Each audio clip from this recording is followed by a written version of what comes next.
Hi, ASIJ and ASIJ alumni. My name is Peter Saddington, class of 2001. I'm a serial entrepreneur, and since 2001, I've created several startups, one that's been acquired, and two that have been early equity buyouts. I'm a venture capitalist, having built a family and friends fund, as well as a $10 million fund in the cryptocurrency space. I'm currently active as an operator in the cryptocurrency space with a 23-acre, 165,000 square foot Bitcoin mining facility, and we're also building software on top of it. As well as that, I'm raising a $50 million fund in the cryptocurrency and digital currency space. I recently met with Miranda, the alumni coordinator, and she asked me, as an entrepreneur, if I'd be willing to give you guys a video on tips on how to begin your entrepreneurial journey. Well, I told her I'd love to, and let's begin. I'm going to give you guys 5 things that I've learned as an entrepreneur of how other individuals, other operators, or aspiring, what I call entrepreneur-curious individuals, can get into the game of building their own startup, their own operation, their own store, their own hustle, and in turn, end up building your own life. Number 1, start with what you know. Frankly, all of us have strengths, and that's where you need to start. For me, I started in a strength that I knew very well: computer science, computer engineering, as well as coding. And so for me, it only made sense for me to begin building on my own free time in the area of my strength. And so for many of you guys, you might have strengths in other places, whether it's public speaking, or maybe it's strategy, whether it's finance, maybe it's automotive, maybe it's mechanical, maybe it's engineering. I don't know. But this is where you need to start. Start where you are the most fluent. If you've had a lot of years in this particular craft or particular job function or job role, then you already know some of the problems and issues with the work you do. We're going to talk about this in a little bit later in step 5, but you have the fluency and understanding of that market. You understand the market demographics. You understand the customer base. You understand the back office. You understand how the processes in your particular world work. You know how management works, right? And so you have all this experience in this particular market or demographic or skill set. That's where you need to start. So start with what's familiar. Number 2, plug in more deeply into that world. For example, my first startup started in the early 2000s, right after ASIJ, was a software development company. Now, what I ended up becoming was a software development consultant. And so for me, building software and being a software development consultant was a great path for me, because not only could I help other organizations, but I could also build software for those organizations as well. Now, what do I mean by plug in deeply? You have to be known. You have to know other people, especially in today's world. So plug into conferences, plug into meetups. They're happening all the time. Plug into Google groups, Yahoo groups, Facebook groups, LinkedIn groups. Plug into communities on Reddit. Plug into communities in Quora. Plug into communities in Stack Exchange, right? I can go on and on and on and on. There are tons of digital communities out there where you can begin plugging in. Now, what do I mean when I say plug in? Well, you have to contribute to the conversations. You have to contribute to knowledge share. You have to start creating value in those communities so that you can become known and so that you can learn from other people. At the end of the day, one of the greatest things that you're doing by plugging more deeply into communities of practice around your particular skill set is not only are you growing and learning from them, but you can start taking ideas and models and frameworks to help grow you and maybe even your business idea. It's all about access and being resourceful to all of these great resources that are intrinsic and internal to these communities. So for example, for me, I plugged in deeply. I started writing blog articles every single day on my blog, which is now defunct, agilescout.com. I also started speaking at local meetups, which eventually grew to speaking at conferences, which eventually grew to speaking at international conferences on Agile software development and software development using Agile. That also led to more consulting gigs internationally and all over the place. It also grew awareness of the software stack that I was building that I could also sell as a SaaS-based product for teams that I could also sell with my consulting. This led to even more opportunities around writing a book. And so I wrote 2 books on agile software development. And so I plugged deeply into the agile software development world and the startup world of building software. And I became known. And that leads into number 3. As you're digging in, start creating content. I wrote a book on this, by the way. I'm going to make sure that all of you guys can get it for free. It's my 3rd book. It's called Gravity, How to Create Unlimited Deal Flow, right? Infinite Opportunities by creating content in today's attention world, by creating content in today's media and video world.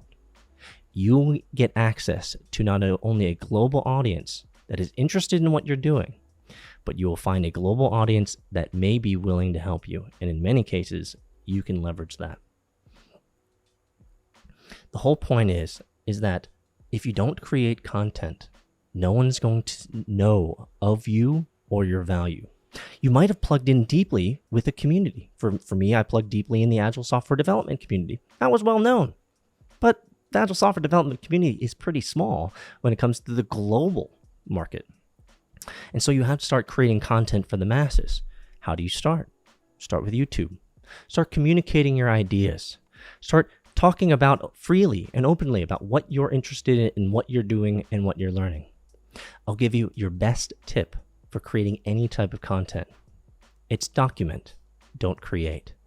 Creating takes too much time, takes too much effort. Documenting your journey is far easier. Put on the camera and talk about what you're learning. Talk about what you're doing. You'll find that there are thousands of individuals that want to learn along with you. And so it's a humbling experience, and you're going to make some mistakes creating content. You're not going to be great at communicating online. It's okay. It's a practice thing, right? I've been doing this for decades now. And so it's one of those things where it's time in the seat, but you got to create content because we now live in a world where content, especially video, is king.